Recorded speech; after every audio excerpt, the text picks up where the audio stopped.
Hello, good morning. Mao ni ang gilimpyon sa Purok 3. Mao din ni ang Casa Herrera. Oh, Casa Herrera nya. Sa likod ani adto ko didto manguhag kahoy.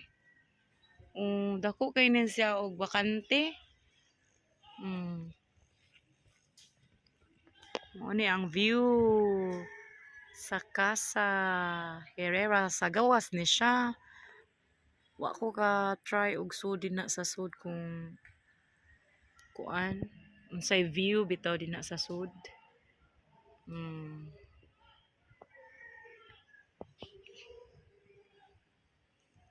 So kung ganahan mo mangabang din ha, pwede ra gyud kaayo. Una siya nga gate nga color green. Muna Casa Herrera.